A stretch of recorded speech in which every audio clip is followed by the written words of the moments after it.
السلام عليكم ورحمة الله وبركاته. بسم الله والحمد لله والصلاة والسلام على سيدنا محمد أشرف رسول الله وعلى آله وصحبه الفائزين برضا الله. أما بعد، أعوذ بالله من الشيطان الرجيم. بسم الله الرحمن الرحيم. وسارعوا إلى مغفرة من ربكم وجنة عرضها السماوات والأرض أعدت للمتقين الذين ينفقون في السراء والضراء والكاظمين الغيظ والعافين عن الناس والله يحب المحسنين. صدق الله العلي العظيم. ആദരണീയരായ സാദാത്തുക്കളെ, മഹാന്മാരായ പണ്ഡിതന്മാരെ, കാരണവന്മാരെ, യുവാക്കളെ, സുന്നത്ത് ജമാഅത്തിന്റെ പ്രവർത്തകരെ, ബഹുമാനപ്പെട്ട മുതഅല്ലിമുകളെ, സഹോദര സഹോദരിമാരെ, അല്ലാഹു സുബ്ഹാനഹു വ തആല നമ്മെ എല്ലാവരെയും, നമ്മുടെ മാതാപിതാക്കൾ, ഉസ്താദുമാർ, ഭാര്യ, സന്താനങ്ങൾ, കുടുംബങ്ങൾ, ദുആ കൊണ്ട് വസിയത്ത് ചെയ്തവർ, നമ്മെ സ്നേഹിച്ച സഹായിച്ച എല്ലാവരും, ഈ മഹത്തായ സ്ഥാപനത്തിൻ്റെ തുടക്കം മുതൽ ഇന്നുവരെ ഇതുമായി ബന്ധപ്പെട്ട ആരെല്ലാം ഉണ്ടോ അവരെ മുഴുവനും അള്ളാഹുവിന് പൊരുത്തപ്പെട്ട സ്വാലിഹീങ്ങളുടെ കൂട്ടത്തിൽ ഉൾപ്പെടുത്തി തെരുമാറാവട്ടെ. കഴിഞ്ഞകാല ജീവിതത്തിൽ വന്നുപോയ എല്ലാ പാപങ്ങളും അള്ളാഹു പൊറുത്തു തെരുമാറാവട്ടെ. അള്ളാഹുവിൻ്റെ സ്വർഗലോകത്ത് എല്ലാവരെയും, പ്രത്യേകിച്ച് നമ്മുടെ ബഹുമാനപ്പെട്ട വാപ്പുസ്താദ് തുടങ്ങി നമ്മുടെ മുഴുവൻ പണ്ഡിതന്മാരെയും അള്ളാഹു ഒരുമിച്ച് കൂട്ടിത്തരട്ടെ. ആമീൻ യാ റബ്ബൽ ആലമീൻ. ദീർഘമായ ഒരു പ്രഭാഷണം ഉദ്ദേശിച്ചുകൊണ്ടല്ല നിൽക്കുന്നതും തുടങ്ങുന്നതും. എനിക്ക് അനുവദിക്കപ്പെട്ട ടൈം 8 മണി വരെ എന്നാണ്. അപ്പോൾ അവസാനിക്കുന്ന ടൈമിനാണ് എൻ്റെ തുടക്കം. അതുകൊണ്ട് എപ്പോഴും അവസാനിക്കാം എന്നുള്ള നിലക്കാണ് തുടങ്ങുന്നത്. കുറഞ്ഞ സമയം പറയുന്നത് ശ്രദ്ധയോടെ കേൾക്കുകയും അത് നമുക്ക് ആഖിറത്തിലേക്ക് ഉപകരിക്കുകയും വേണം. അടുത്ത പരിപാടി റാത്തീബിൻ്റെ കോയകാപ്പാട് വരുന്നത് 8 മണിക്ക് എത്തുമെന്നാണ് പ്രതീക്ഷിച്ചിരുന്നത്. എത്തുമായിരിക്കും. ഏതായാലും ഒരല്പസമയം ഞാൻ പറയുന്ന വിഷയങ്ങൾ, ഇവിടെ ധാരാളം സഹോദരിമാരും ഉണ്ട് എന്നുള്ളതാണ് അറിവ്. മഹത്തായ ഈ സ്ഥാപനത്തെ അതിൻ്റെ വാർഷികം ആഘോഷിക്കുന്ന സമയം ഒരുപാട് നല്ല നല്ല ലക്ഷ്യങ്ങൾ വെച്ചുകൊണ്ട് ഇതിൻ്റെ സംഘാടകർ വളരെ വലിയ ബഹുമുഖ പദ്ധതികളോടുകൂടി സംഘടിപ്പിച്ചതാണ് ഈ പരിപാടി. നാട്ടുകാരായ നാം അതെല്ലാം വിജയിപ്പിക്കുകയും കൂടുതൽ ഈ സ്ഥാപനം പുരോഗതിയിലേക്ക് ഉയർത്തുകയും വേണം. അതിനെല്ലാം ഉള്ളത് നാം തന്നെയാണ്. ജനങ്ങളുടെ സഹായമാണ് ഈ സ്ഥാപനം ഇത്രയും ഉയർന്നതും നിലനിന്നതും. ഇനിയും തുടർന്ന് അങ്ങോട്ടുള്ള കാലങ്ങളിൽ നിങ്ങളുടെയൊക്കെ സേവനങ്ങൾ മഹത്തായ ഈ സ്ഥാപനത്തിലേക്കുണ്ടാവണം. അള്ളാഹു അവൻ്റെ പരിശുദ്ധ ഖുർആനിൽ പറഞ്ഞ ഒരായത്ത് ഒരുപാടൊന്നും വിശദീകരിക്കാതെ ഒരല്പം മാത്രം അതിൽ പരാമർശിച്ചുകൊണ്ട് ഞാൻ നിർത്താം. വസാരിഉ, നിങ്ങൾ കുതിക്കുക, നിങ്ങൾ ഓടി അടുക്കുക. ഇലാ മഗ്ഫിറത്തിൻ മിർ റബ്ബിക്കും, നിങ്ങളുടെ റബ്ബിന്റെ പക്കൽ നിന്നുള്ള പാപമോചനത്തിലേക്ക് നിങ്ങൾ ഓടി അടുക്കുക. അള്ളാഹുവിൽ നിന്നുള്ള പാപമോചനം കിട്ടാൻ വേണ്ടി നിങ്ങൾ എത്രയും പെട്ടെന്ന്, എത്രയും സ്പീഡിൽ പോവുക. മെല്ലെ പോയാൽ പോരാ. മനുഷ്യനാണ്, പല തെറ്റുകളും സംഭവിച്ചേക്കും. മനുഷ്യ സഹജമായി തെറ്റുകൾ സംഭവിക്കാൻ സാധ്യത വളരെ കൂടുതലാണ്. മനുഷ്യൻ ഒരു തെറ്റ് ചെയ്താൽ ആ തെറ്റിന് അല്ലാഹു തആല ഉടനെ ഒരു ശിക്ഷ കൊടുക്കും. ആഖിറത്തിൽ വേറെ ശിക്ഷ ഉണ്ടാകും. മനുഷ്യൻ ദുനിയാവിൽ ഒരു തെറ്റ് ചെയ്താൽ അതിന് അല്ലാഹു ഉടനെ ഒരു ശിക്ഷ കൊടുക്കും. ഒരു നന്മ ചെയ്താൽ ഉടനെ അതിനൊരു പ്രതിഫലവും അല്ലാഹു കൊടുക്കും. അത് രണ്ടും എന്താണ്? ഒരാൾ ഒരു തെറ്റ് ചെയ്താൽ അതിന് ഉടനെ നൽകുന്ന ശിക്ഷ വീണ്ടും ഒരു തെറ്റിൽ ചെന്ന് ചാടാനുള്ള ചാൻസ് അവന്റെ മുന്നിൽ ഒരുക്കി കൊടുക്കും. അങ്ങനെ അവൻ വീണ്ടും തെറ്റിൽ പോയി ചാടും. വീണ്ടും ഒരു തെറ്റ് ചെയ്യാനുള്ള ചാൻസ് അവന്റെ മുന്നിൽ വരും. വീണ്ടും അവൻ തെറ്റ് ചെയ്യും. അങ്ങനെ പലിശ വർദ്ധിക്കുന്നത് പോലെ പാപങ്ങൾ അടിക്കടി വർദ്ധിച്ചുകൊണ്ടിരിക്കും. മനുഷ്യനല്ലേ, തെറ്റുകൾ സംഭവിക്കാം. അതുകൊണ്ട് നിങ്ങളെ പക്കൽ നിന്ന് ഒരു തെറ്റ് സംഭവിച്ചാൽ വീണ്ടും ഒരു തെറ്റിൽ ചെന്ന് ചാടാതിരിക്കാൻ നിങ്ങൾ ഓടിയെടുക്കുക. ഇലാ മഗ്ഫിറത്തിൻ, ആ പാപം പുറത്തു കിട്ടാൻ, അല്ലെങ്കിൽ ഇനിയും പാപം ചെയ്യേണ്ടി വരും. ആ പാപം പുറത്തു കിട്ടാൻ നിങ്ങൾ തെറ്റിനെ തൊട്ട് തൗബ ചെയ്യുന്ന മഗ്ഫിറത്തിലേക്ക് ഓടി അടുക്കുകയും. ഒരാളൊരു ളുഹർ ഖളാ ആക്കിയാൽ എങ്ങനെയെങ്കിലും തട്ടിത്തിരിഞ്ഞ് അസറും ഖളാ ആകും. ഒരാളൊരു മഗ്രിബ് ഖളാ ആക്കിയാൽ എങ്ങനെയെങ്കിലുമൊക്കെ ഇശാഉം അങ്ങ് ഖളാ ആയേക്കാം. അത് സംഭവിക്കരുത്. തെറ്റിൽ വീണ്ടും തെറ്റിൽ ചെന്ന് ചാടരുത്. പാപങ്ങൾ കുന്നുകൂടരുത്. എത്രയും പെട്ടെന്ന് അതിന് നിങ്ങൾ മഗ്ഫിറത്തിലേക്ക് ഓടി അടുക്കുവീൻ. തെറ്റ് ചെയ്തില്ലേ, അത് പുറത്തു കിട്ടാൻ ആവശ്യമായ മഗ്ഫിറത്തിലേക്ക് നിങ്ങൾ ഓടിയെടുക്കുക.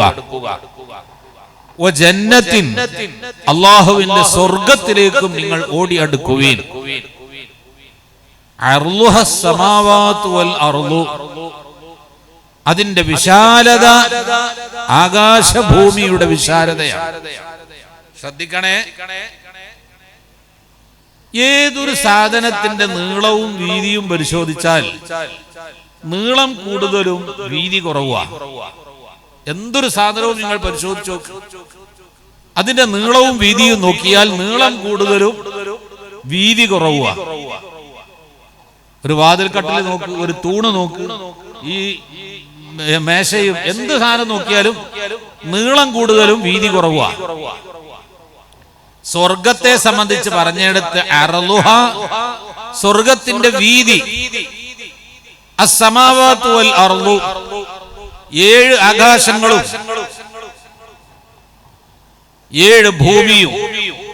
ഒരു ആകാശം വെക്കുക, അതിന്റെ ഇപ്പുറത്തൊരാകാശം വെച്ച്, അതിന്റെ ഇപ്പുറത്തൊരാകാശം വെച്ച്, അതിന്റെ ഇപ്പുറത്തൊരാകാശം വെച്ച് ഒട്ടിച്ച് ഒരുമിച്ച് പരത്തി നീളത്തിൽ വെച്ചു. ശേഷം 7 ഭൂമിയും വെച്ചു.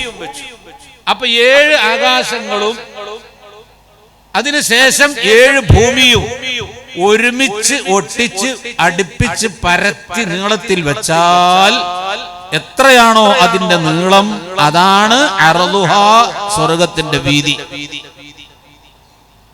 ഒരു സാധനത്തിന്റെ നീളവും വീതിയും പരിശോധിച്ചാൽ നീളം കൂടുതലും വീതി കുറവാണ്.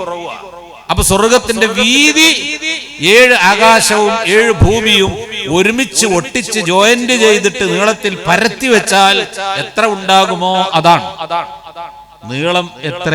അല്ലാഹു അഅലം. സ്വർഗത്തിന്റെ വിശാലത പറഞ്ഞെടുത്ത് അതിന്റെ വീതിയായി പറഞ്ഞത്. നീളം ഇനി എത്രയാണ് അത് അല്ലാഹുവിനെ അറിയുള്ളൂ. ആ വിശാലമായ സ്വർഗത്തിലേക്കും നിങ്ങൾ കുതിക്കുവീൻ. ആർക്കുള്ളതാ ഈ സ്വർഗം? ഉഇദ്ദത് ലിൽ മുത്തഖീൻ, അത് മുത്തഖീങ്ങൾക്കുള്ളതാണ്. സ്വർഗം തയ്യാർ ചെയ്യപ്പെട്ടത് മുത്തഖീങ്ങൾക്കാണ്. നിസ്കരിക്കുന്നവർക്കാണ് എന്നല്ല, നോമ്പ് നോൽക്കുന്നവർക്കാണ് എന്നല്ല, ഖുർആൻ ഓതുന്നവർക്കാണ് എന്നല്ല, ഇബാദത്ത് ചെയ്യുന്നവർക്കാണ് എന്നല്ല അല്ലാഹു പറഞ്ഞത്. നിസ്കരിക്കുന്നവർക്കൊക്കെ സ്വർഗമില്ല, നോമ്പ് നോറ്റവർക്കൊക്കെ സ്വർഗമില്ല. കം മിൻ സായിമിൻ ലൈസ ബിസിയാമിഹി യൗമൽ ഖിയാമത്തി ഇല്ലൽ അത്ശു വൽ ജൂഅ്. എത്ര നോമ്പുകാരുണ്ട് പരലോകത്ത് വന്നു നോക്കുമ്പോൾ ഒരു പ്രയോജനവുമില്ല. കുറെ പട്ടിണി കിടന്നു, ദാഹം ശമിച്ചു എന്നതിൽ കവിഞ്ഞ് പരലോകത്ത് അവരുടെ നോമ്പ് കൊണ്ട് ഒന്നും അവർക്ക് കിട്ടാനില്ല. റബ്ബ ഖാരിഇൻ യഖറഉൽ ഖുർആന വൽ ഖുർആനു യൽഅനുഹു. എത്ര ഖുർആനോത്തുകാരുണ്ട്, അവർ ഖുർആൻ ഓതിക്കൊണ്ടിരിക്കുന്നു, ഖുർആൻ ആണെങ്കിലോ അവനെ ശപിക്കുകയും ചെയ്യുന്നു. ഖുർആൻ ഓതിയ മുഅ്മിനിനെ ഖുർആൻ ശപിക്കുമോ? നിസ്കരിച്ചവനെ പരലോകത്ത് അല്ലാഹു തആല ശപിക്കുമോ?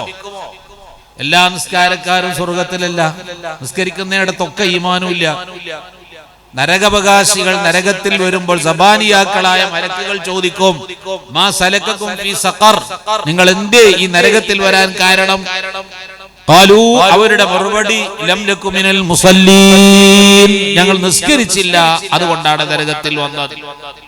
നിസ്കരിക്കാത്തവർ നരകത്തിൽ പോകും എന്ന് പറഞ്ഞ ഖുർആൻ മറ്റൊരു സ്ഥലത്ത് പറയുന്നു, ഫവൈലുൽ ലിൽ മുസല്ലീൻ, നിസ്കരിച്ചവർക്കും നരകമുണ്ട്, നിസ്കരിച്ചവരും നരകത്തിൽ പോകും. അല്ലദീന ഹും അൻ സലാത്തിഹിം സാഹൂൻ, അത് ഒരു തരം നിസ്കാരമാണ്, പക്ഷെ നിസ്കരിക്കുന്നവരാണ്. അപ്പൊ നിസ്കരിക്കുന്നവർക്കും നരകമുണ്ട്. എല്ലാ നിസ്കാരവും സ്വർഗത്തിലെത്തിക്കൂല, എല്ലാ നോമ്പും സ്വർഗത്തിലെത്തിക്കൂല, എല്ലാ ഖുർആനോദലും സ്വർഗത്തിലെത്തിക്കൂല.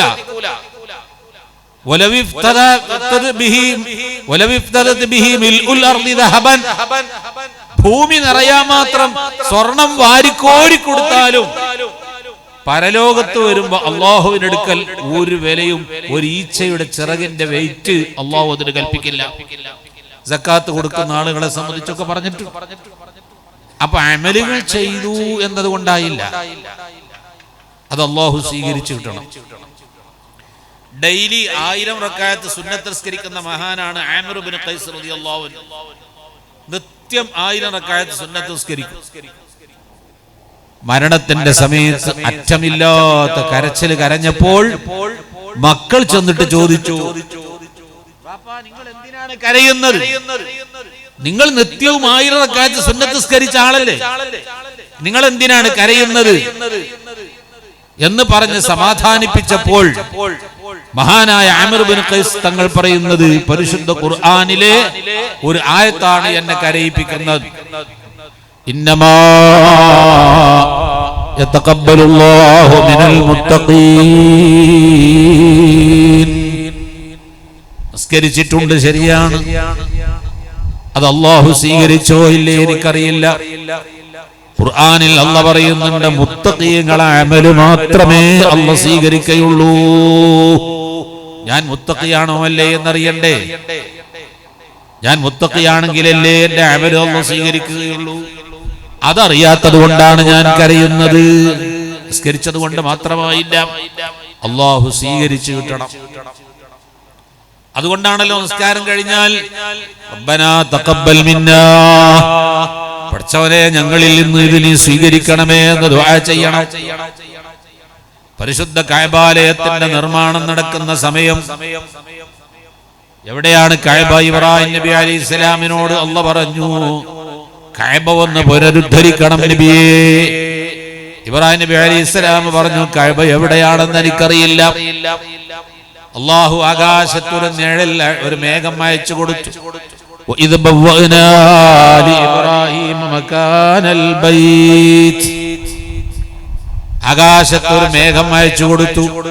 ആ മേഘത്തിന്റെ നിഴൽ ഭൂമിയിൽ ഇങ്ങനെ കാണുന്നു, അവിടെ അങ്ങ് പടുത്താൽ മതി. ആ പടുക്കാൻ വേണ്ടി അല്ലാഹു തന്നെ സ്ഥാന നിർണയം നടത്തി കൊടുത്തു. ഇന്നയിടത്താണ് പടുക്കേണ്ടത് എന്ന് അല്ലാഹു സ്ഥാനം കാണിച്ചു കൊടുത്തു. ഇബ്രാഹിം നബി അലൈഹിസ്സലാം അല്ലാഹുവിന്റെ സൃഷ്ടികളിൽ ഏറ്റവും ശ്രേഷ്ഠൻ, ഒന്നാമൻ, അഷ്റഫുൽ ഖൽഖ് മുഹമ്മദുർ റസൂലുള്ളാഹി സ്വല്ലല്ലാഹു അലൈഹി വസല്ലമ തങ്ങൾ കഴിഞ്ഞാൽ തൊട്ടടുത്ത് നിൽക്കുന്നത് രണ്ടാമത്തെ ആൾ ഖലീലുള്ളാഹി ഇബ്രാഹിം അലൈഹിസ്സലാമാണ് കഅബ നിർമ്മിക്കുന്നത്. ഒരു ബിൽഡിംഗ് നിർമ്മിക്കുന്ന സമയത്ത് അതിനൊരു സഹായി ഉണ്ടാകും. വെള്ളം എടുത്തു കൊടുക്കാൻ, കല്ലെടുത്തു കൊടുക്കാൻ, സിമന്റ് കൂട്ടി കൊടുക്കാൻ ഒരു കയ്യാൾ, ഒരു സഹായി ഉണ്ടാകും. ഇബ്രാഹിം നബി കഅബ എടുക്കുമ്പോൾ ആരാ സഹായി?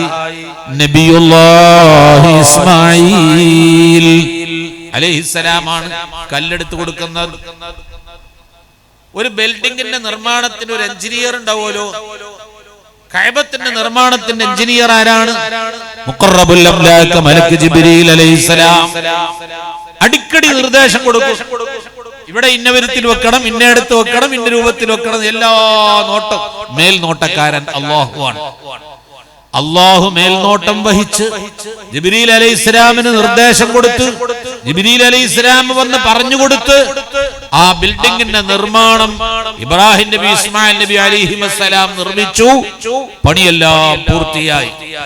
ഖുബൈസിന്റെ മുകളിൽ കയറി വഇദ് യർഫഉ ഇബ്രാഹീമുൽ ഖവാഇദ മിനൽ ബൈത്തി വഇസ്മാഈൽ റബ്ബനാ തഖബ്ബൽ മിന്നാ. രണ്ടുപേരും ഒലിക്കുന്ന കണ്ണുനീരോടുകൂടി അല്ലാഹുവിനോട് ദുആ ചെയ്യുന്നു. പടച്ചവനെ, റബ്ബനാ തഖബ്ബൽ മിന്നാ, ഞങ്ങളിൽ നിന്ന് ഇത് നീ സ്വീകരിക്കണമേ. എന്തിനാ?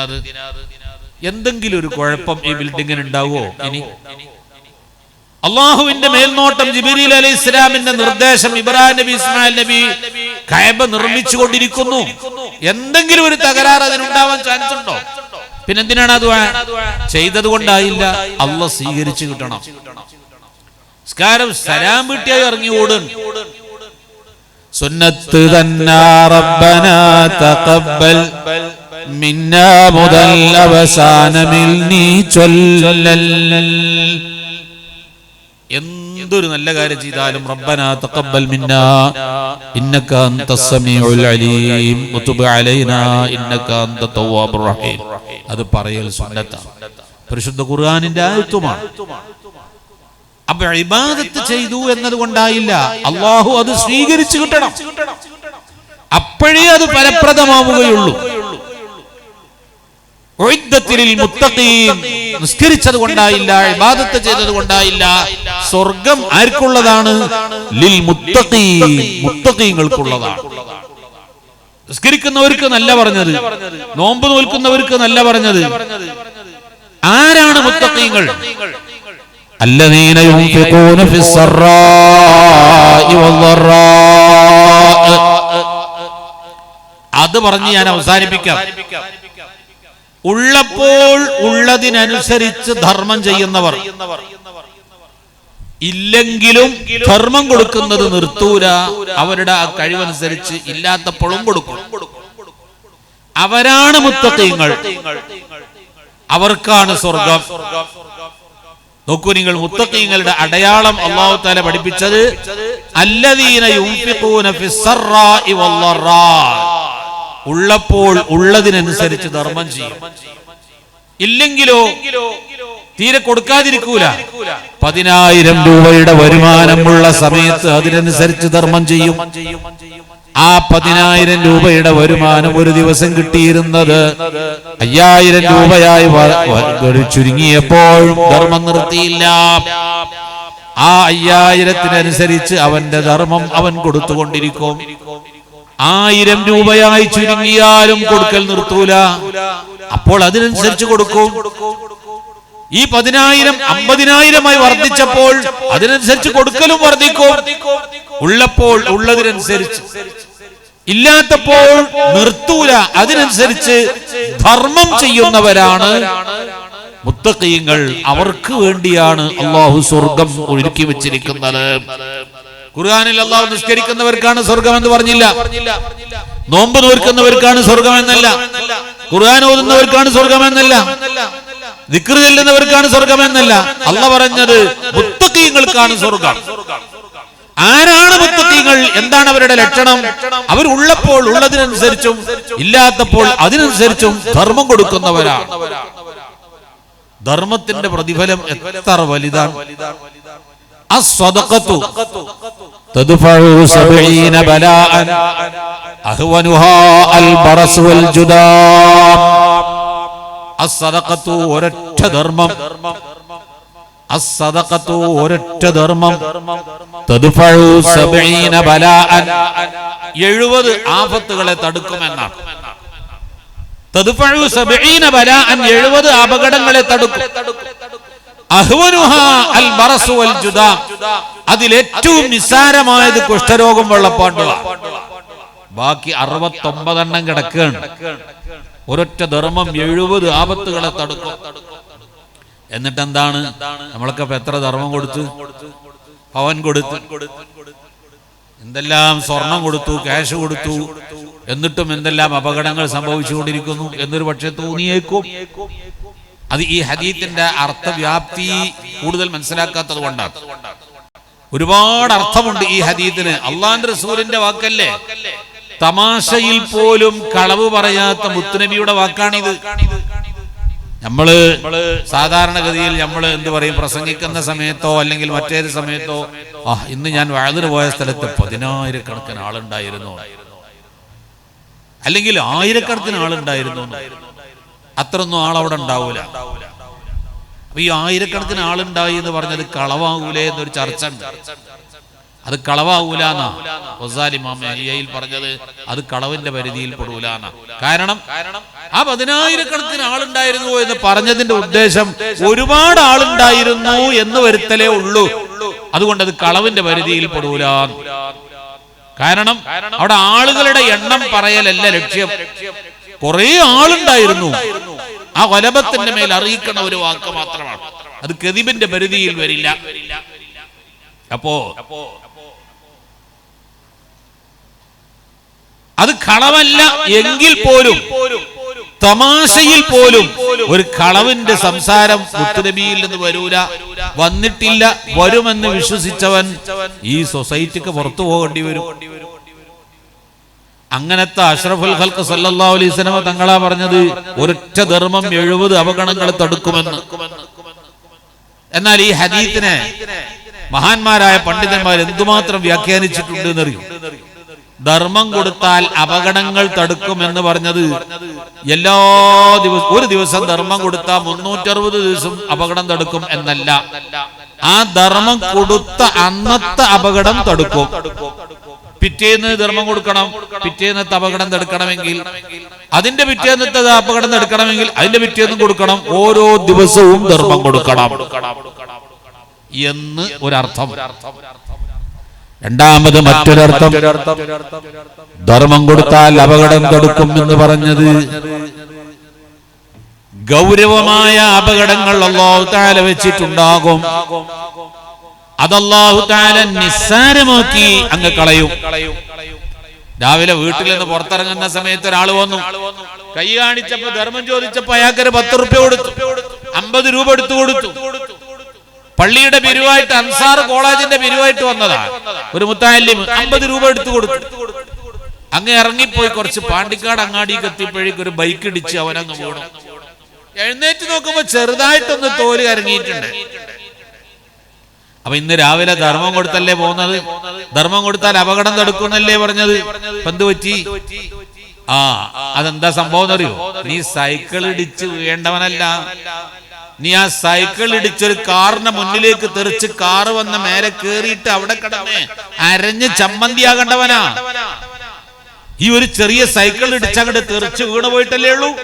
ഇപ്പൊ ഇവിടെ ചെറുതായിട്ടൊന്ന് തോലിറങ്ങിയിട്ടല്ലേ ഉള്ളൂ.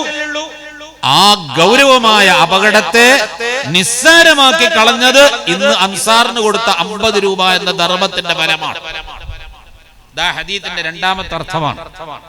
ഒരു ധർമ്മം കൊടുത്തതിന്റെ പ്രതിഫലമായി ഗൗരവമായ ഒരു ശിക്ഷയെ അല്ലാഹു ലഘൂകരിച്ച് കളയും.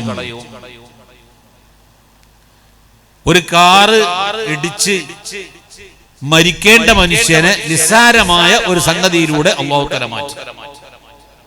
മൂന്നാമത്തെ ഒരർത്ഥം, ഒരാൾ ഉറങ്ങിക്കിടക്കുന്ന സമയത്ത് അയാള് പെട്ടെന്ന് കിണറ്റിൽ വീണ് മരിക്കണത് സ്വപ്നം കണ്ടു, അല്ലെങ്കിൽ കാറിടിച്ച് വീണ് മരിക്കണത് സ്വപ്നം കണ്ടു, ഇടിച്ചു മരിച്ചു സ്വപ്നം കണ്ടു.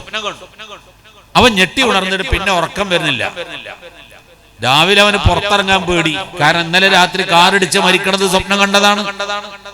അതുകൊണ്ട് ഇന്ന് കാറിടിക്കോ എന്ന് അവന് പേടി. പേടിക്കണ്ട. ഉണർച്ചയിൽ സംഭവിക്കേണ്ട അപകടത്തെ സ്വപ്നത്തിലാക്കി അള്ളാഹ് മാറ്റിമറിച്ചത് നീ കൊടുത്ത ധർമ്മത്തിന്റെ ഫലമാണ്. ധർമ്മം കൊടുത്തതിന്റെ ഫലമായിട്ട് ഉണർച്ചയിൽ സംഭവിക്കേണ്ട അപകടത്തെ അല്ലാഹു തആല ഉറക്കത്തിലാക്കി മാറ്റിക്കളയും. യഖ്ലത്തിൽ സംഭവിക്കേണ്ടത് മനാമിലൂടെ അല്ലാഹു മാറ്റിക്കളയും.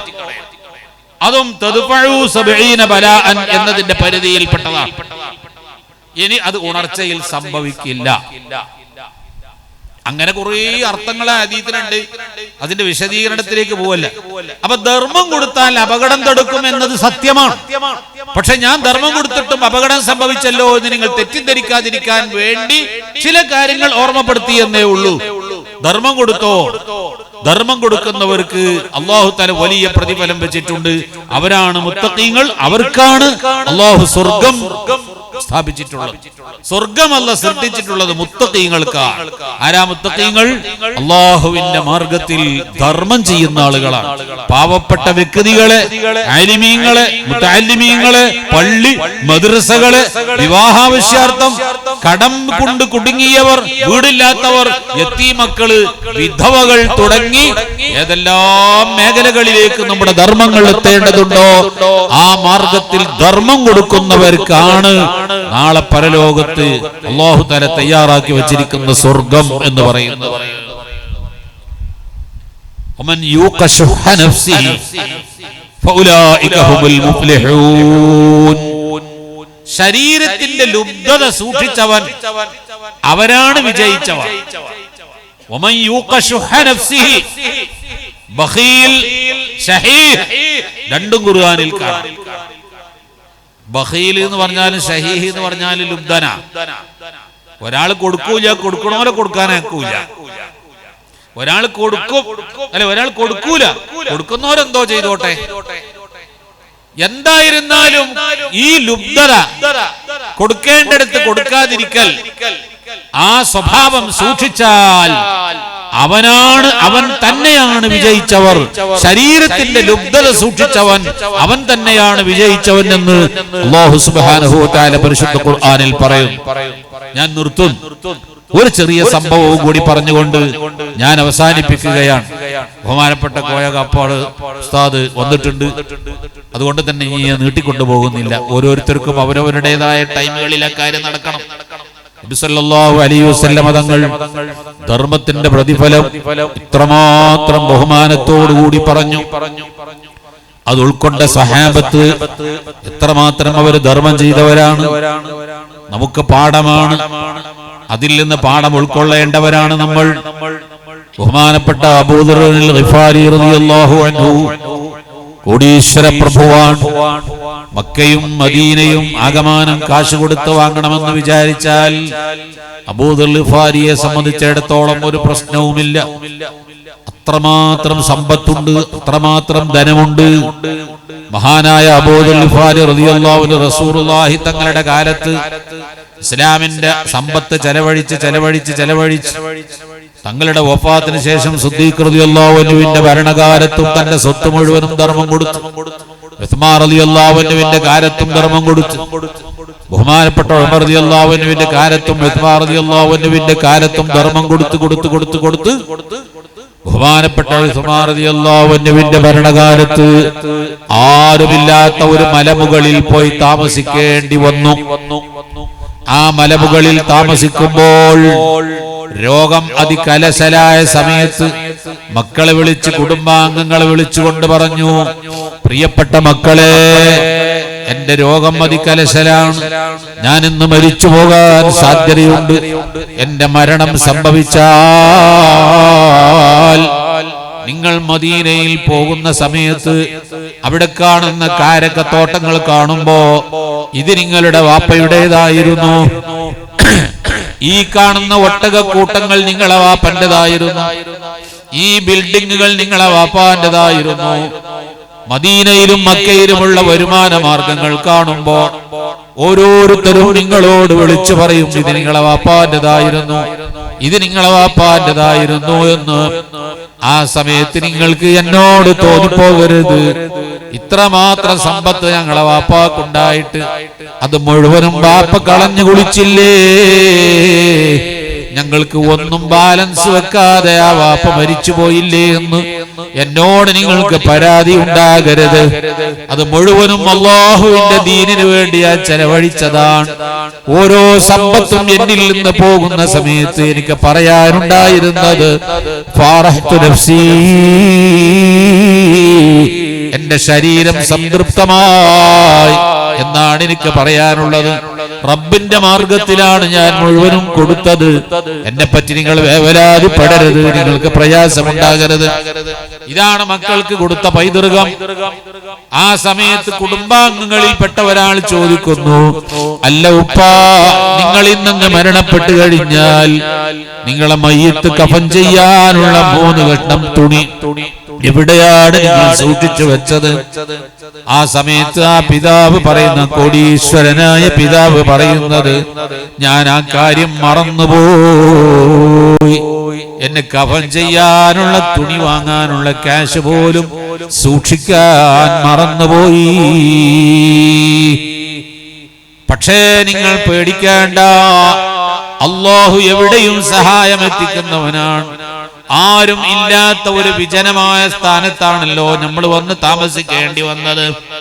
ഈ മക്കയുടെയും മദീനയുടെയും ഇടക്കുള്ള ഒരു മലമുകളിൽ ആരുമില്ലാത്ത സ്ഥലത്താണല്ലോ നമ്മൾ താമസിക്കേണ്ടി വന്നത്.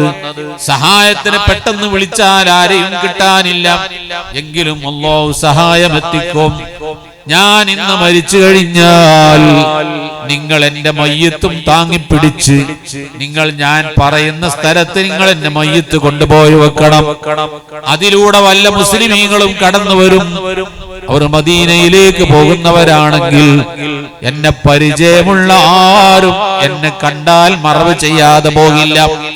വല്ല മുസ്ലിമീങ്ങളും നടന്നു പോകുന്നത് കണ്ടാൽ നിങ്ങൾ വിളിച്ചു പറയണം, യാ മഅശറൽ മുസ്ലിമീൻ ഹാദിഹി ജനാസത്തു ഹബീബ് റസൂലില്ലാഹ്. ഏ മുസ്ലിം സമൂഹമേ, ഈ കാണുന്ന ജനാസ ആരുടേതാണെന്ന് നിങ്ങൾക്കറിയുമോ? അല്ലാഹുവിന്റെ റസൂലിന്റെ ഹബീബായ ഒരു മനുഷ്യനാണ് ഈ കിടക്കുന്നത്. ഇദ്ദേഹത്തിന്റെ മയ്യത്ത് സംസ്കരിക്കാൻ ഞങ്ങൾക്ക് സാധ്യമല്ല. നിങ്ങളെല്ലാവരും കൂടി ഇതൊന്ന് പരിപാലിക്കണേ എന്ന് നിങ്ങൾ വിളിച്ചു പറഞ്ഞാൽ എന്നെ പരിചയമുള്ള ഒരൊറ്റ മനുഷ്യനും എന്നെ മറവ് ചെയ്യാതെ പോകില്ല. ഇതാണ് ആ മക്കൾക്ക് കൊടുത്ത പൈതൃകം. പറയുന്നത് പോലെ വാപ്പ അന്ന് മരിച്ചുപോയി. അബൂദർ ഗിഫാരി എന്ന കോടീശ്വര പ്രഭു അന്ന് മരണപ്പെട്ടു പോയി.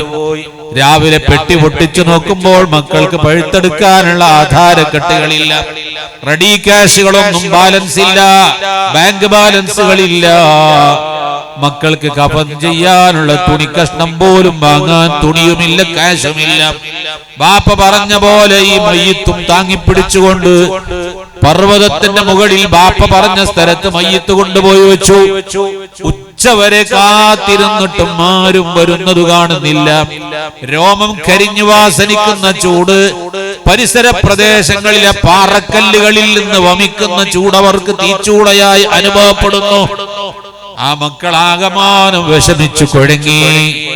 ഉച്ചയായിട്ടും ആരും വരുന്നത് കാണാതെ നിരാശപ്പെട്ട് നിൽക്കുമ്പോ അതാ വരുന്നു ഒരു കൂട്ടം മുസ്ലിമീങ്ങൾ.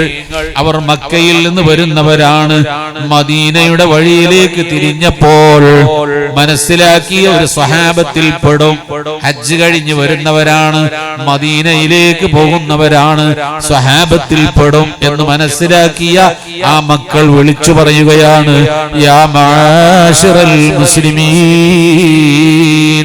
ഹാദിഹി ജനാസത്തു ഹബീബി റസൂലില്ലാഹി. ഏ മുസ്ലിം സമൂഹമേ, ഈ കാണുന്ന ജനാസ അല്ലാഹുവിന്റെ റസൂലിന്റെ ഹബീബായ ഒരു മനുഷ്യനാണ് എന്നങ്ങ് പറയേണ്ട താമസം ആ കൂട്ടത്തിലുണ്ടായിരുന്ന അബ്ദുല്ലാഹി ഇബ്നു മസ്ഊദ് റളിയല്ലാഹു അൻഹു ഓടി വന്നിട്ട്, ആരാണ് റസൂലുള്ളാഹിന്റെ ഒരു സഹാബി ഇവിടെ വരുന്നത്? വന്ന് മുഖമങ്ങ് നോക്കിയപ്പോൾ വാവിട്ട് കരഞ്ഞുപോയി. ഒരുപാട് ഫുതുഹാത്തുകൾ നേടിയെടുക്കാൻ, അനേകം വിധവകളെ വായിക്കാൻ, അനേകം യതീമുകളെ സംരക്ഷിക്കാൻ, അനേകം ഇസ്ലാമിക പ്രവർത്തനത്തിന് വേണ്ടി സമ്പത്ത് ചെലവഴിച്ച കൂമ്പാരത്തിന്റെ പട്ടിക നേരിട്ട് കണ്ട് ദൃക്സാക്ഷിയായ അബ്ദുല്ലാഹി ഇബ്നു മസ്ഊദ് റളിയല്ലാഹു അൻഹു പൊട്ടിക്കരഞ്ഞുകൊണ്ട് കൂടെയുണ്ടായിരുന്ന 10-12 സഹാബത്ത് കൂടെയുണ്ട്. അവരോട് വിളിച്ചു പറഞ്ഞു, ഈ സഹാബിയുടെ ചരിത്രം പറഞ്ഞു കൊടുത്തിട്ട് അവരെല്ലാവരും കൂടി പിരിവെടുത്തുകൊണ്ടാണ് ഈ കൊടീശ്വരനായ അബൂദർ ഗിഫാരി റളിയല്ലാഹു അൻഹുവിനെ 6 അടി മണ്ണിന്റെ ഉള്ളിൽ മറവ് ചെയ്തതെങ്കിൽ നാളെ പരലോകത്ത് വരും. അബൂദർ ഗിഫാരി റളിയല്ലാഹു അൻഹു അല്ലാഹു തന്ന സമ്പത്ത് എവിടെ പോയി? അബൂദർറേ, ഞാൻ തന്ന സമ്പത്ത് എവിടെ പോയി എന്ന് ചോദിച്ചാൽ മുഴുവനും നിന്റെ ദീനിന് വേണ്ടി ഞാൻ വിട്ടുകൊടുത്തു, നിന്റെ പള്ളിക്ക് വേണ്ടി കൊടുത്തു, യതീമക്കളെ സംരക്ഷിക്കാൻ കൊടുത്തു, പാവങ്ങളെ സഹായിക്കാൻ കൊടുത്തു, ദീനീ സ്ഥാപനങ്ങൾ ഉണ്ടാക്കാൻ, പള്ളി ഉണ്ടാക്കാൻ, മദ്രസ ഉണ്ടാക്കാൻ കൊടുത്തു എന്ന് അബൂദർ ഗിഫാരി റളിയല്ലാഹു അൻഹു പറയുമ്പോ നമ്മൾ എന്ത് പറയും? അല്ലാഹുവിന്റെ മുമ്പിൽ ഒരുപാട് സമ്പത്തുകൾ കെട്ടിപ്പൂട്ടി വെച്ച് ഭൗതികമായ ആവശ്യങ്ങൾക്കൊന്നും ലുബ്ധതയില്ല. ബുഖ്ല് ആത്മീയ വിഷയത്തിലേ ഉള്ളൂ, ഭൗതിക വിഷയത്തിൽ ബുഖ്ലില്ല. Mobile phone വാങ്ങുന്നിടത്ത് ബുഖ്ലുണ്ടോ? 1 ലക്ഷം 1.5 ലക്ഷത്തിന്റെ ഫോൺ വാങ്ങുന്നതിന് മടിയില്ല. ഒരു 20,000 30,000 50,000ത്തിന്റെ ഫോൺ മക്കൾക്ക് വാങ്ങിക്കൊടുക്കുന്നതിനും മടിയില്ല. ബൈക്ക് ഉടനെ മാറ്റണം, മോഡൽ മാറ്റണം, മടിയില്ല. ഇതെല്ലാം ചെയ്യുന്ന ഒരാളോട് മദ്രസയുടെ ഒരു സംഖ്യ 20 ആക്കിയിട്ടുണ്ട്, അത് 25 ആക്കി എന്ന് പറഞ്ഞാൽ നാട്ടിൽ പ്രശ്നമാണ്, പേടിയാണ്, ബേജാറാണ്. കണ്ടോ, ബുഖ്ൽ എവിടെയുള്ളൂ? ആത്മീയതയുടെ വിഷയത്തിലേ ബുഖ്ലുള്ളൂ, ഭൗതിക വിഷയത്തിൽ ബുഖ്ലില്ല. അതാണ് ഇന്നത്തെ അവസ്ഥകൾ. നിസ്കരിച്ചാൽ അള്ളാഹുവിലേക്കുള്ള ദൂരം പകുതി യാത്ര ചെയ്ത്, നോമ്പ് നോറ്റാൽ പകുതിയും കൂടി യാത്ര ചെയ്ത് ഗേറ്റിന്റെ അടുത്തെത്തി. ധർമ്മം ചെയ്താൽ ധർമ്മം പറയും അള്ളാഹുവിന്റെ മുമ്പിലേക്ക് രാജസന്നിധിയിൽ എത്തിച്ചു കൊടുക്കും എന്നാണ്. ധർമ്മം മനുഷ്യനെ അള്ളാഹുവിന്റെ രാജസന്നിധിയിൽ എത്തിച്ചു കൊടുക്കും. അതാണ് ധർമ്മത്തിന്റെ പ്രതിഫലം. ധർമ്മം ചെയ്യാൻ സ്വന്തം കയ്യിൽ കാശില്ലാത്തത് കൊണ്ടാണ് ബഹുമാനപ്പെട്ട ഹംസ റളിയല്ലാഹു അൻഹു യുദ്ധക്കളത്തിൽ ധീരമായി പോരാടി ഷഹീദായത്. മഹാനായ ഹംസ റളിയല്ലാഹു അൻഹു ഉഹദിന്റെ പോർക്കളത്തിൽ ആരാണ് ഹംസ? ഹംസ റളിയല്ലാഹു അൻഹു ആരാണ്? ഉമർ റളിയല്ലാഹു അൻഹു ഇസ്ലാമിൽ വരുന്ന സമയത്ത് ശത്രുക്കൾ ഒരുമിച്ച് കൂടി ഇരുന്നിട്ട് അവർ യോഗം കൂടി മുഹമ്മദിനെ കൊല്ലാം. ആര് കൊല്ലും? ആർക്കും ധൈര്യമില്ല. ഉമർ റളിയല്ലാഹു അൻഹു പറഞ്ഞു, ഞാൻ കൊല്ലാം. ഉമർ റളിയല്ലാഹു അൻഹു വാളെടുത്ത് മൂർച്ച കൂട്ടി. വലിയ ഇനാമുകളൊക്കെ പ്രഖ്യാപിച്ചിട്ടുണ്ട്. വാളെടുത്ത് മൂർച്ച കൂട്ടിയിട്ട് ഉമർ റളിയല്ലാഹു അൻഹു സ്വന്തം ആരാധിക്കുന്ന ഒരു വിഗ്രഹമുണ്ട്. സ്വന്തം ആരാധിക്കുന്ന ലിമാർ എന്ന പേരിൽ ഒരു വിഗ്രഹം തന്റെ പ്രൈവറ്റ് പൂജാമുറിയിൽ താൻ സ്വന്തം ആരാധിക്കുന്ന പ്രൈവറ്റ് ദൈവം, ആ പ്രൈവറ്റ് പടച്ചോന്റെ അടുത്ത് റൂമിൽ ചെന്നിട്ട് പറയാണ്, ലിമാറേ, ഞാൻ മുഹമ്മദിനെ കൊല്ലാൻ പോവാണ്, എന്നെ ആശീർവദിക്കണം, എന്നെ സംരക്ഷിക്കണം, എനിക്ക് കാവല് വേണം, മുഹമ്മദിനെ കൊന്നിട്ട് തലയെടുത്തിട്ട് വരണം, അതിന് പോവാണ്. അപ്പോൾ ഈ കരിങ്കല്ല് സംസാരിച്ചു. 4 വരി പദ്യം ആ കരിങ്കല്ല് പാടി. ഉമറേ, എന്ത് വിഡ്ഢിത്തമാണ് നീ ചെയ്യാൻ പോകുന്നത്? മുഹമ്മദിനെ കൊല്ലുകയോ? നീ ആ മുഹമ്മദിന്റെ ദീനിന്റെ സഹായിയായി മാറേണ്ട ആളല്ലേ? നീ മുഹമ്മദിനെ കൊല്ലുകയാണോ? ആ കരിങ്കല്ല് പാടിയതാണ് ഉമർ റളിയല്ലാഹു അൻഹുവിന്റെ മനസ്സിന് പരിവർത്തനം വരാൻ ആദ്യത്തെ കാരണം. ബഹുമാനപ്പെട്ട ഉമറിന്റെ ഹൃദയത്തിൽ ഈമാനിന്റെ ഹിദായത്തിന്റെ കൊച്ചോളങ്ങൾ അലയടിക്കാൻ തുടങ്ങിയത് ഈ വിഗ്രഹത്തിന്റെ പാട്ടാണ്. ഖുർആൻ കേട്ടപ്പോൾ അത് സമ്പൂർണ്ണമായി, അതോടുകൂടി അത് പൂർത്തിയായി. അവിടെ നിന്ന് വാളും പിടിച്ച് ഇറങ്ങി അല്ലാഹുവിന്റെ റസൂലും സഹാബത്തും ഇരിക്കുന്ന സദസ്സിലേക്ക്, ദാറുൽ അർഖമിലേക്ക് കടന്നു വരുന്നു. കണ്ട മാത്രയിൽ സഹാബത്ത് മുഴുവനും പേടിച്ചു വിറച്ചുപോയി. ആരാ വരുന്നത്? ഉമർ റളിയല്ലാഹു അൻഹു. ഉമറാണ് വരുന്നത്. കിസ്റാവറക്കും കൈസറും ഞെട്ടുന്നതാ. ലോകം മുഴുവനും പേടിച്ചു വിറക്കുന്ന ഉമറിനെ അതാ വരുന്നു വാളും പിടിച്ചുകൊണ്ട്. ഈ വെട്ടിത്തിളങ്ങുന്ന വാളുമായി വരുന്ന ഉമറിനെ കണ്ട് പേടിച്ച സദസ്സ് ബഹുമാനപ്പെട്ട ഹംസ റളിയല്ലാഹു അൻഹു പറഞ്ഞു, ഇരിക്കൂ, നിങ്ങൾ പേടിക്കണ്ട, വരട്ടെ, ഉമർ വരട്ടെ. ദാറുൽ അർഖമിന്റെ ഗേറ്റിലേക്ക് വന്നപ്പോൾ ഉമർ റളിയല്ലാഹു അൻഹുവിന്റെ കൈ പിടിച്ചിട്ട് ഉമർ റളിയല്ലാഹു അൻഹു പറയുന്നു, ഹംസ റളിയല്ലാഹു അൻഹു പറയുന്നു, ഉമറേ, നിന്റെ ഈ വരവിന്റെ പിന്നിൽ സതുദ്ദേശമാണെങ്കിൽ നിനക്ക് നന്ന്. വല്ല ദുരുദ്ദേശവും ഉണ്ടെങ്കിൽ ഹംസ ഇവിടെ ഉണ്ടെന്ന കാര്യം മറക്കണ്ട എന്ന് പറയാൻ അന്ന് ഈ ഭൂമിക്ക് മുകളിൽ ഒരു മനുഷ്യനുണ്ടെങ്കിൽ അത് ഹംസ റളിയല്ലാഹു അൻഹുവേ ഉള്ളൂ. ഒരു യുദ്ധത്തിന്റെ ക്യാപ്റ്റൻ ഹംസ റളിയല്ലാഹു അൻഹു ആണെന്ന് കണ്ടാൽ ആ ഭാഗത്തേക്ക് ശത്രുക്കൾ വരില്ല.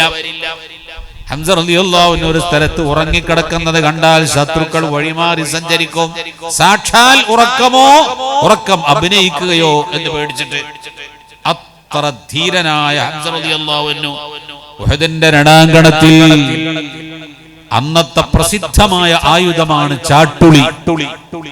ഇസ്ലാമിന്റെ ശത്രുപക്ഷത്തുള്ള വഹ്ശി എന്ന മനുഷ്യൻ ആ ചാട്ടുളി ഹംസ റളിയല്ലാഹു അൻഹുവിന്റെ അടിപ്പള്ളക്ക് എയ്തു വിടുകയും മഹാനായ ഹംസ റളിയല്ലാഹു അൻഹു ഉഹദിന്റെ പോർക്കളത്തിൽ വീണ് ഷഹീദാവുകയും ചെയ്തു. ശരീരത്തിലേക്ക് കയറിയിരുന്ന് കയ്യും കാലും കരളും തലയും നെഞ്ചും എല്ലാം വെട്ടി മുറിച്ച് തലത്തൊട്ടി മുറിച്ചെടുത്ത് അതിൽ കള്ളു വാർന്ന് സദ്യ വിതരണം ചെയ്തു. ഹംസയുടെ തലത്തൊട്ടിയാണെന്ന് പറഞ്ഞ് ആർത്തു വിളിച്ച് കൂക്കി വിളിച്ച് സന്തോഷിച്ച് കള്ളു കുടിച്ചു. കരള് കടിച്ച് തുപ്പിക്കൊണ്ട് നടന്നു. പാറക്കല്ലുകൾ നെഞ്ചത്തിട്ട് പൊളിച്ച് നെഞ്ച് പിളർത്തി. 70ഓളം സഹാബത്ത് ഉഹദിന്റെ പോർക്കണത്തിൽ ഷഹീദായി കിടക്കുന്നു. അവരുടെ ജനാസകളൊക്കെ എടുത്ത് പെറുക്കി കൂട്ടുമ്പോ സഹാബത്ത് ചെന്നിട്ട് റസൂലുള്ളാഹിനോട് പറഞ്ഞു, നബിയേ, യുദ്ധക്കളത്തിൽ ഒരു മനുഷ്യൻ കിടക്കുന്നുണ്ട്, അതാരാണെന്ന് തിരിച്ചറിഞ്ഞുകൂടാ. വെട്ടി നുറുക്കിയ കഷ്ണങ്ങൾ, ചിന്നിച്ചെറിയ മൃതശരീരത്തിന്റെ അവിട്ടങ്ങൾ. അല്ലാഹുവിന്റെ റസൂൽ വന്നിട്ട് അതിങ്ങനെ പെറുക്കിയെടുത്ത് ഇടത് വാരിയല്ലിന്റെ സൈഡിലുള്ള ഒരു മുറിവിന്റെ കല കൊണ്ടുകൊണ്ടാണ് ബഹുമാനപ്പെട്ട ഹംസ റളിയല്ലാഹു അൻഹു ആണ് എന്ന് തിരിച്ചറിഞ്ഞത്. ഇത്ര വികൃതമാക്കിക്കൊണ്ട് ഹംസ റളിയല്ലാഹു അൻഹു കൊല ചെയ്യപ്പെടാൻ എന്താ കാരണം? ചരിത്രത്തിൽ ഒരു ചോദ്യമാണ്. ഇത്ര ധീരനായ ഹംസക്ക് എന്തു പറ്റി? ഇത്ര ധീരനായ ഹംസ റളിയല്ലാഹു അൻഹുവിന് ഉഹദിൽ എന്ത് സംഭവിച്ചു? ഒന്നുമല്ല. അതിന്റെ മറുപടി എന്താണെന്നറിയോ? ഉഹദിലേക്ക് യുദ്ധത്തിന് പോകുമ്പോൾ വഴിയിൽ വെച്ച് 300 ആളുകൾ പിന്തിരിഞ്ഞു പോയി. അള്ളാഹുവിന്റെ റസൂൽ പറഞ്ഞു, നിങ്ങൾ ഉഹദ് പിന്തിരിയരുത്. സഹാബത്തിന്റെ മുന്നോട്ടുള്ള ഗമനത്തെ മടുപ്പിക്കാൻ വേണ്ടി ശത്രുക്കൾ ചെയ്തതാണ്, മുനാഫിക്കുകൾ ചെയ്തതാണ്. 300 പേർ പിന്തിരിഞ്ഞു. അള്ളാഹുവിന്റെ റസൂൽ കേണപേക്ഷിച്ചു, നിങ്ങൾ വരൂ, യുദ്ധമൊന്നും ചെയ്യണ്ട, അദദുർ റൂസിനെ തലയെണ്ണം കാണിക്കാൻ ഞങ്ങളെ കൂടെ നിന്നാ മതി, കുറച്ച് ആളുണ്ടല്ലോ ഞങ്ങൾ എന്ന് തോന്നിപ്പിക്കാൻ ഞങ്ങളെ കൂടെ നിന്നാ മതി. പക്ഷേ റസൂലുള്ളാഹിന്റെ അഭ്യർത്ഥന അവർ മാനിച്ചില്ല. അവർ പിന്തിരിഞ്ഞു പോയി. അള്ളാഹുവിന്റെ റസൂൽ പറഞ്ഞു, ഇനി അങ്ങനെയൊന്നും പോയാൽ പറ്റില്ല, ഒന്ന് സ്റ്റേണായിട്ട് പോണം. അള്ളാഹുവിന്റെ റസൂൽ വരിയൊക്കെ അത് ശരിപ്പെടുത്തി, സൊഫൊക്കെ അത് കറക്റ്റാക്കി, നല്ല ആരോഗ്യവാന്മാരൊക്കെ വരിക്ക് നല്ല കൃത്യമായി നിർത്തി പോകുമ്പോൾ ആ വഴിയിൽ വെച്ചുകൊണ്ട് ഹംസ റളിയല്ലാഹു അൻഹു ആ സൊഫിൽ നിന്നുകൊണ്ട് നടത്തിയ പ്രാർത്ഥനയാണ്, അല്ലാഹുവേ, നിന്റെ ദീനിനു വേണ്ടി സമ്പത്ത് കൊണ്ട് സഹായിച്ച ബഹുമാനപ്പെട്ട അബൂബക്കർ സിദ്ദീഖ് റളിയല്ലാഹു അൻഹു ധാരാളം സഹായിച്ചിട്ടുണ്ട്. ഉമർ ഇബ്നുൽ ഖത്താബ് റളിയല്ലാഹു അൻഹു ധാരാളം സഹായിച്ചിട്ടുണ്ട്. ബഹുമാനപ്പെട്ട ഉസ്മാൻ റളിയല്ലാഹു അൻഹു സഹായിച്ചിട്ടുണ്ട്. ഒരുപാട് കോടീശ്വരന്മാർ, അബൂദുൽ ഗിഫാരി, നിന്റെ ദീനിനു വേണ്ടി സഹായിച്ച ഈ സമ്പന്നരായ ആളുകളൊക്കെ നിന്റെ ദീനിനു വേണ്ടി സഹായിച്ചവരാണ്. എന്നാൽ നാളെ പരലോകത്ത് ധർമ്മം കൊടുത്തതിന്റെ പേരിൽ നാളെ അവർ സ്വർഗത്തിലേക്ക് കുതിച്ചു ചാടി പോകുമ്പോൾ നിന്റെ ദീനിനു വേണ്ടി 10 പൈസ ചെലവ് ചെയ്യാൻ കയ്യിലില്ലാത്ത പാവപ്പെട്ട ദരിദ്രനാണ് ഈ ഹംസ. അതുകൊണ്ട് നാളെ അവർ സ്വർഗത്തിലേക്ക് പോകുമ്പോൾ ധർമ്മം കൊടുക്കാത്തതിന്റെ പേരിൽ എന്നെ നീ മാറ്റി നിർത്തരുത്. ആ സമ്പത്തിനേക്കാളും വില പിടിച്ച ഒരു ശരീരം എന്റെ പക്കലുണ്ട്. എന്റെ ശരീരത്തിന്റെ ഓരോ ഇഞ്ചും ആ ധർമ്മത്തെ കവച്ചു വെക്കുന്ന ഒരു ഷഹാദത്ത് ഉഹദിന്റെ പോർക്കളത്തിൽ എനിക്ക് തരണമേ എന്ന പ്രാർത്ഥനയുടെ പ്രതിധ്വനിയാണ് ഉഹദിൽ കണ്ടത്. അല്ലാഹു ഖുർആനിൽ എന്ത് പറഞ്ഞു? ബഹുമാനപ്പെട്ട ഇ.കെ. ഹസൻ മുസ്ലിയാർ നവ്വറല്ലാഹു മർഖദഹു രോഗിയായി കിടക്കുന്ന സമയത്ത് കോഴിക്കോട് മെഡിക്കൽ കോളേജിന്റെ പേവാർഡിലെ ചുമരും ചാരിങ്ങനെ ഇരുന്നു കൊണ്ട് മഹാനായ ഹസൻ മുസ്ലിയാർ നവ്വറല്ലാഹു മർഖദഹു മഹാനവറുകൾ പറഞ്ഞു, അല്ലാഹു തആല ഖുർആനിൽ പറഞ്ഞത്, ലൻ തനാലുൽ ബിർറ ഹത്താ തുൻഫിഖൂ മിമ്മാ തുഹിബ്ബൂൻ, നിങ്ങൾ ഏറ്റവും ഇഷ്ടപ്പെടുന്നത് അല്ലാഹുവിന്റെ ദീനിനു വേണ്ടി ചെലവാക്കണം, അല്ലാതെ നിങ്ങൾ യഥാർത്ഥ മുഅ്മിനല്ല, നിങ്ങൾ സ്വർഗ്ഗത്തിലെത്തുകയില്ല. ഞാൻ ഏറ്റവും സ്നേഹിക്കുന്നത് എന്റെ ശരീരമാണ്. അത് ശരിക്കും അള്ളാന്റെ ദീനിന് ഞാൻ ചെലവാക്കിയിട്ടുണ്ട്. ഇനി അള്ളാഹ് ചോദിച്ചോട്ടെ. ബഹുമാനപ്പെട്ട മുസ്ലിയാർ ഇതങ്ങ് പറഞ്ഞപ്പോൾ ഉള്ളാൾ തങ്ങൾ വാപ്പയങ്ങ് കരഞ്ഞു. എന്താ മുസ്ലിയാരെ നിങ്ങൾ ഈ പറയണത്? ശരിയല്ലയാ പറഞ്ഞത്? കിഡ്നിക്ക് കേടുപറ്റിയാൽ പറമ്പ് വിറ്റിട്ട് കിഡ്നി തിരിച്ചെടുക്കൂലേ? ബാങ്കിൽ ഡെപ്പോസിറ്റ് ഉള്ള പണമുണ്ടെങ്കിൽ ഹാർട്ട് ഓപ്പറേഷൻ ചെയ്ത് നന്നാക്കിയെടുക്കൂലേ? ഒരു ബൈക്കോ മോട്ടോർ സൈക്കിളോ സ്കൂട്ടറോ സൈക്കിളോ വിൽക്കാനുണ്ടെങ്കിൽ അത് വിറ്റിട്ടെങ്കിലും ശരീരത്തിന്റെ രോഗം മാറ്റിയെടുക്കൂലേ? കച്ചവടങ്ങൾ വിറ്റിട്ട് ഹാർട്ടിന്റെ ഓപ്പറേഷൻ നടത്തേണ്ടി വന്നാൽ നടത്തൂലേ? പണമാണോ വലുത്? പറമ്പ് വിൽക്കും, കച്ചവട സ്ഥാപനം വിൽക്കും, വാഹനം വിൽക്കും, പെണ്ണുങ്ങളെ ആഭരണം വിൽക്കും. എന്തിന്? നമ്മുടെ ശരീരത്തിന്റെ ആരോഗ്യം നിലനിർത്താൻ. അപ്പൊ ഏതാ വലുത്? ശരീരത്തിന്റെ ആരോഗ്യം. ശരീരം ഞാൻ ഏറ്റവും സ്നേഹിക്കുന്നത് എന്റെ ശരീരമാണ്. ആ ശരീരം അള്ളാഹുവിന്റെ ദീനിന് വേണ്ടി ഞാൻ ചെലവാക്കിയിട്ടുണ്ട്. ബഹുമാനപ്പെട്ട അത് തന്നെയാണ് ബഹുമാനപ്പെട്ട അസദുൽ ഇലാഹ് ഹംസത്തുൽ കറാർ റളിയല്ലാഹു അൻഹു പറഞ്ഞത്. പടച്ചവനെ, ഉഹദിന്റെ പോർക്കളത്തിൽ ചെന്നിട്ട് എനിക്ക് കിട്ടുന്ന ഷഹാദത്ത് നാളെ പരലോകത്ത് വരുമ്പോ, ഹംസ നിന്റെ കണ്ണവിടെ പോയി? ചോദിക്കാനില്ലല്ലോ പടച്ചവനെ. ഉഹദിൽ വെച്ച് നിന്റെ ദീനിന് ഞാൻ കൊടുത്തല്ലോ. ഹംസ നിന്റെ കൈ എവിടെ പോയി? അത് ചോദിക്കാനില്ലല്ലോ. ഉഹദിൽ വെച്ച് നിന്റെ ദീനിന് കൊടുത്തില്ലേ? ഹംസ നിന്റെ കരളെവിടെ പോയി? അത് നിന്റെ ദീനിന് വേണ്ടി ഉഹദിൽ വെച്ച് കൊടുത്തു. ഹംസ നിന്റെ കൈയും കാലും എവിടെ പോയി? എന്താ റബ്ബേ, അതൊക്കെ നിന്റെ ദീനിന് കൊടുത്തില്ലേ? ഓരോ അവയവങ്ങളും നിന്റെ ദീനിന് കൊടുത്തുകൊണ്ട് സമ്മാനിച്ച ആ സമ്പത്തിനെ കവച്ചു വെക്കുന്ന, സമ്പത്തിനേക്കാളും പ്രിയപ്പെട്ട എന്റെ ശരീരത്തെ നിന്റെ ദീനിനു വേണ്ടി സമർപ്പിച്ച ഒരു ഷഹാദത്ത് ഇന്ന് ഉഹദിന്റെ പോർക്കളത്തിൽ എനിക്ക് തരണമേ എന്ന പ്രാർത്ഥനയുടെ പ്രതിധ്വനിയാണ്. ഹംസ റളിയല്ലാഹു അൻഹു ഇത്ര ധീരനായിട്ടും ഉഹദിൽ ഈ ഷഹാദത്ത് ചോദിച്ചു വാങ്ങിയതാ. എന്താ കാരണം? സമ്പത്തുള്ളവർ സമ്പത്ത് കൊടുത്തുകൊണ്ട് ദീനിനെ സഹായിച്ചപ്പോൾ സമ്പത്തില്ലാത്തവർ ആ സ്ഥാനത്ത് എത്താൻ അവരുടെ ശരീരം ദീനിനു വേണ്ടി ചെലവഴിച്ച മാതൃകയാണ് പരിശുദ്ധ ഇസ്ലാം. സുന്നത്ത് ജമാഅത്തിന്റെ പ്രവർത്തകരെ, നമുക്കിതിൽ പാഠമുണ്ട്. ബഹുമാനപ്പെട്ട ഹസൻ മുസ്ലിയാരിൽ പാഠമുണ്ട്. ഹംസ റളിയല്ലാഹു അൻഹു പറഞ്ഞ അതേ വാക്ക് ബഹുമാനപ്പെട്ട SYSന്റെ പ്രസിഡന്റ് ഹസൻ മുസ്ലിയാരും നമ്മളെ ഓർമ്മപ്പെടുത്തിയിട്ടുണ്ട്. അവരാണ് നമുക്ക് ഈ പ്രസ്ഥാനം കൈമാറി തന്നത്. ആ പ്രസ്ഥാനത്തിൽ സമ്പത്ത് കൊണ്ട് സഹായിക്കാൻ കഴിഞ്ഞില്ലെങ്കിലും തടി കൊണ്ട് സഹായിക്കാം അല്ലാഹുവിന്റെ ദീനിനെ.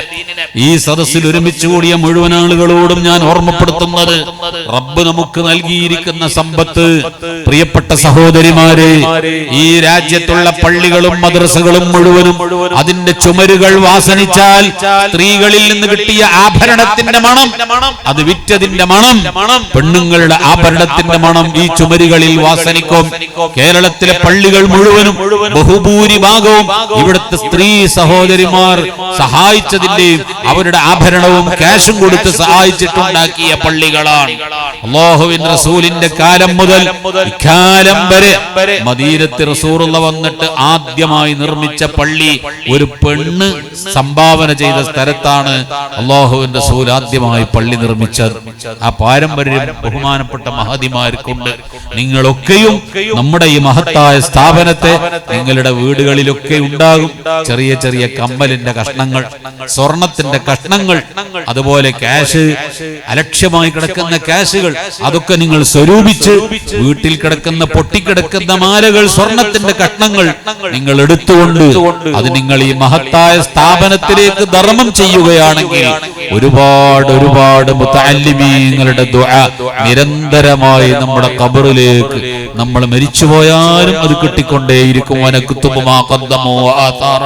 സൂറത്ത് യാസീനിൽ നമ്മൾ നിരന്തരമായി ഓതിക്കൊണ്ടിരിക്കുന്നതാണ്. മാത്രമല്ല, നാളെ പരലോകത്ത് ധർമ്മം ചെയ്യുന്ന ആളുകൾക്ക് അല്ലാഹു അർശിന്റെ തണലിട്ട് കൊടുക്കുമെന്ന് മുസ്തഫ നബി സല്ലല്ലാഹു അലൈഹി വസല്ലമ തങ്ങൾ പറഞ്ഞതാണ്. 7 കൂട്ടർക്കാണ് അർശിന്റെ തണൽ കിട്ടുന്നത് നാളെ മഹ്ശറിൽ. അത് ഒന്ന് ധർമ്മം ചെയ്ത ആളുകളാണ്. ആ കൂട്ടത്തിൽ പെടണമെന്ന് മാത്രം ഓർമ്മപ്പെടുത്തി വിശാലവും സ്വതന്ത്രവുമായി പ്രസംഗിക്കാൻ സമയം അനുകൂലമല്ലാത്തതുകൊണ്ട് ഇനി ഞാൻ എന്റെ പ്രസംഗം നീട്ടിക്കൊണ്ടുപോകുന്നില്ല. എനിക്ക് ശേഷം ഇവിടെ അവതരിപ്പിക്കേണ്ട റാത്തീബ് അവതരിപ്പിക്കേണ്ട പോയ കാപ്പാട് ഉസ്താദ് വന്ന് കുറെ സമയമായി വന്നിട്ട്, അതുകൊണ്ട് തന്നെ ഞാൻ എന്റെ സംസാരം നിർത്തുകയാണ്. അല്ലാഹു സുബ്ഹാനഹു വ തആല മഹത്തായ ഈ സ്ഥാപനത്തെ പുരോഗതിയിൽ നിന്ന് കൂടുതൽ കൂടുതൽ പുരോഗതിയിലേക്ക് ഉയർത്തുകയും ഒരുപാട് മുതഅല്ലിമീങ്ങളെ, പണ്ഡിതന്മാരെ ഈ ലോകത്തിന് സമ്മാനിക്കാൻ ഈ സ്ഥാപനത്തിന് അല്ലാഹു ഭാഗ്യം നൽകുകയും ചെയ്യുമാറാവട്ടെ. ഇവിടെ നിന്ന് ഇറങ്ങിപ്പോയ മുതഅല്ലിമുകൾ ദീനിന്റെ ഖാദിമീങ്ങളായി നിലനിൽക്കുകയും കുടുംബത്തിനും സമൂഹത്തിനും സുന്നത്ത് ജമാഅത്തിനും ദീനിനും ഉപകാരവും ഇസ്സത്തുമായ മക്കളാക്കി പണ്ഡിതന്മാരാക്കി അല്ലാഹു നിലനിർത്തുമാറാവട്ടെ. അർഹമർ റഹീമായ റബ്ബേ, ഈ സ്ഥാപനത്തെ നീ പുരോഗതിപ്പെടുത്തണേ റഹ്മാനെ. ഇതിന് തുടക്കം കുറിച്ചത് മുതൽ ഇന്ന് വരെ ഈ സ്ഥാപനത്തെ സഹായിക്കുന്ന നാട്ടുകാരും വിദേശത്തുള്ളവരും ഇതിനെ സ്നേഹിക്കുന്നവരുമായ അനവധി ആളുകൾ പലരും മരിച്ചുപോയി. അവരുടെ ഖബറുകൾ നീ സ്വർഗമാക്കി കൊടുക്കണം റഹ്മാനെ. ജീവിച്ചിരിക്കുന്നവർക്ക് ആഫിയത്തും ദീർഘായുസ്സും നൽകണം റഹ്മാനെ. അവർക്ക് ബർക്കത്ത് ചെയ്തു കൊടുക്കണം റഹ്മാനെ. എല്ലാ ആപത്തുകളിൽ നിന്നും അപകടങ്ങളിൽ നിന്നും കാത്തുരക്ഷിക്കണേ അല്ലാഹ്. രോഗം കൊണ്ട് വിഷമിക്കുന്നവരുണ്ട്.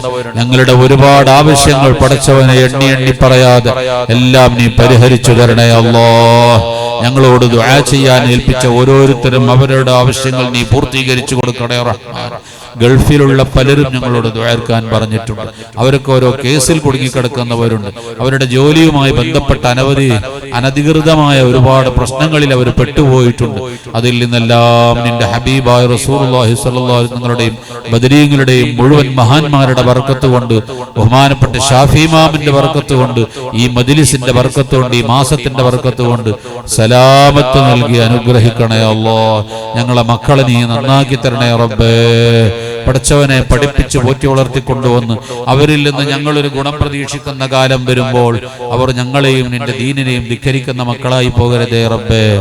അല്ലാഹുവേ, അവരുടെ വിവാഹപ്രായം എത്തുമ്പോൾ അന്യമതസ്ഥന്റെ കൂടെ ഇറങ്ങി ഒളിച്ചോടി പോകുന്ന ദുർഗതി ആ മക്കളിൽ ഉണ്ടാകല്ല റബ്ബേ. നീ പൊരുത്തപ്പെട്ട മക്കൾക്കും ഇഷ്ടപ്പെട്ട ഖൈറായ ഇണകളെ നൽകി നല്ല ദാമ്പത്യ ജീവിതം പ്രദാനം ചെയ്യണേ റഹ്മാനെ. മക്കളില്ലാത്തവർക്ക് മക്കളെ നൽകണേ റബ്ബേ. ഗർഭിണികൾക്ക് സുഖപ്രസവം നൽകണേ റഹ്മാൻ. കുടുംബത്തിൽ സ്നേഹവും സന്തോഷവും ഐക്യവും യോജിപ്പും നിലനിർത്തണേ അല്ലാഹ്. റഹ്മാനായ റബ്ബേ, സർവ്വ സെഹറുകളും ബാത്തിലാക്കി തരണം റഹ്മാൻ. എല്ലാവിധ രോഗങ്ങൾക്കും ശിഫ നൽകണേ റബ്ബേ. അറ്റാക്ക്, ക്യാൻസർ പോലത്തെ രോഗങ്ങളെ തൊട്ട് കാക്കണേ റഹ്മാൻ. മദീനയിൽ ഞങ്ങൾ എത്തിച്ചു തരണേ അല്ലാഹ്. നിന്റെ ഹബീബിലേക്ക് ഞങ്ങളൊരു സലാം ചൊല്ലിയാൽ തങ്ങളത് മടക്കി കിട്ടണേ റഹ്മാനെ. അല്ലാഹുവേ, ഹജ്ജ് ചെയ്യാൻ തൗഫീഖ് നൽകണം റഹ്മാനെ. അല്ലാഹുവേ, നാഫിയായ ഇൽമും ഈമാനും തഖ്വയും വർദ്ധിപ്പിക്കണേ അല്ലാഹ്. അല്ലാഹുവേ, സാധുക്കളായ ഞങ്ങൾ ഈ ലോകത്തോട് വിട പറയുമ്പോൾ നസൂഹായ തൗബയും കാമിലായ ഈമാനും തന്ന് ഞങ്ങളെ ആഖിബത്ത് നന്നാക്കി തരണം റഹ്മാനെ. ഖബറിന്റെ ശിക്ഷയിൽ നിന്ന് ഞങ്ങളെ രക്ഷപ്പെടുത്തണേ അല്ലാഹ്. ഞങ്ങളെ മരിച്ചുപോയ മാതാപിതാക്കൾ, ഉസ്താദുമാർ, സുന്നത്ത് ജമാഅത്തിന്റെ സയ്യിദന്മാർ, ആലിമീങ്ങൾ, സംഘടനാ പ്രവർത്തകർ, ഞങ്ങളെ കുടുംബാദികൾ ആരൊക്കെ ഞങ്ങൾക്ക് മരിച്ചുപോയോ ഞങ്ങളുടെയും അവരുടെയും ഖബർ നിന്റെ റഹ്മത്ത് കൊണ്ട് നിറക്കപ്പെട്ട സ്വർഗത്തിന്റെ ഉദ്യാനങ്ങളാക്കണേ അല്ലാഹ്. നിന്റെ അദാബ് കൊണ്ട് നിറക്കപ്പെട്ട നരകത്തിന്റെ ശബ്ദം പോലും കേൾപ്പിക്കരുതേ തമ്പുരാനെ. അല്ലാഹുവേ, ചെറിയൊരു ശിക്ഷ കൊണ്ടുപോലും ഞങ്ങളെ പരീക്ഷിക്കരുതേ അല്ലാഹ്. ഖബർ വിശാലമാക്കി തരണേ റഹ്മാൻ. ഖബർ സ്വർഗമാക്കി തരണേ റബ്ബേ. ഖബറിന്റെ അദാബിൽ നിന്ന് രക്ഷപ്പെടുത്തണേ അല്ലാഹ്. നാളത്തെ പരലോകം എല്ലാ അർത്ഥത്തിലും ഞങ്ങൾക്ക് സന്തോഷമാക്കി തരണേ റഹ്മാന്. അല്ലാഹുവേ, ഞങ്ങളിൽ പലരും പല സദസ്സരും വഅദ് പറഞ്ഞ് നടക്കുന്നവരാണ്. ഞങ്ങളുടെ വഅദ് കേട്ട് ചിന്തിച്ച് നന്നായി ഒരു മനുഷ്യൻ സ്വർഗത്തിൽ പോകുന്നൊരവസ്ഥ ഉണ്ടെങ്കിൽ അവരോട് വഅദ് പറഞ്ഞ് ഞങ്ങളെ നീ നരകത്തിലേക്ക് വിടരുതേ റഹ്മാന്. എൻ്റെ ഹബീബായ നബി തങ്ങളുടെ ശഫാഅത്തും ഹൗദുൽ കൗസറും ഞങ്ങൾക്ക് നൽകണേ റഹ്മാന്. അർശിന്റെ തണലിൽ നിർത്തി തരണേ അല്ലാഹ്. പടച്ചവനെ, നീ ഞങ്ങളെ ഹിസാബ് ചെയ്യല്ല റബ്ബേ.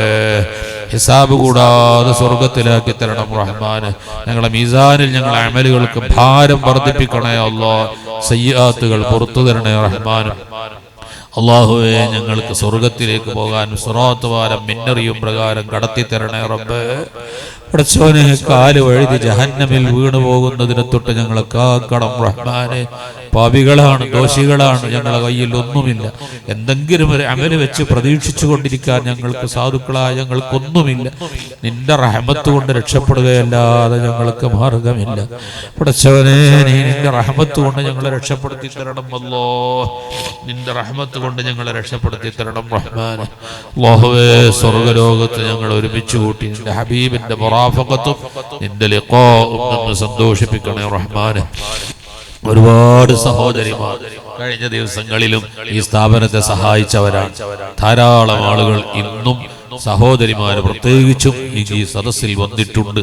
ഈ സ്ഥാപനത്തെ സഹായിക്കുന്നവരെ ഈ പ്രത്യേകം സഹായിക്കണേ റഹ്മാൻ. ദുനിയാവിൽ അവർക്ക് സാമ്പത്തികമായ എന്ത് ബുദ്ധിമുട്ട് വരുമ്പോഴും അവർക്ക് പ്രത്യേകമായ കാരുണ്യവും അവർക്ക് സാമ്പത്തിക അനുഗ്രഹവും നീ നൽകണേ റഹ്മാൻ. ആഖിറത്തിന് കേടുപറ്റാത്ത സമ്പത്ത് വർദ്ധിപ്പിക്കണേ റഹ്മാൻ. ഈ സ്ഥാപനത്തെ സഹായിക്കുന്ന മുഴുവൻ ആണുങ്ങൾക്കും പെണ്ണുങ്ങൾക്കും അല്ലാഹുവേ നീ ആഖിറത്തിന് കേടുപറ്റാത്ത സമ്പത്ത് വർദ്ധിപ്പിച്ചു കൊടുക്കണേ റഹ്മാനെ. ഒരിക്കലും അവർ കുടുങ്ങുന്ന, അവർ വിഷമിക്കുന്ന ഒരു മേഖല ഉണ്ടാവാതെ നീ അവർക്ക് ഐശ്വര്യം നൽകണേ അല്ലാഹ്. പടച്ചവനെ, നാളെ പ്രത്യേകിച്ച് അവർക്ക് സ്വർഗത്തിൽ പ്രത്യേക സ്ഥാനം നൽകി അനുഗ്രഹിക്കണേ റഹ്മാനെ. ബിറഹ്മതിക യാ അർഹമർ റഹീമീൻ. വസല്ലല്ലാഹു തആല വസല്ലം അലാ ഖൈരി ഖൽഖിഹി സയ്യിദിനാ മുഹമ്മദിൻ വആലിഹി വസഹ്ബിഹി അജ്മഈൻ. സുബ്ഹാന റബ്ബിക റബ്ബിൽ ഇസ്സതി അമ്മാ യസിഫൂൻ. വസലാമുൻ അലൽ മുർസലീൻ വൽഹംദുലില്ലാഹി റബ്ബിൽ ആലമീൻ. അസ്സലാമു അലൈക്കും വറഹ്മത്തുള്ളാഹി.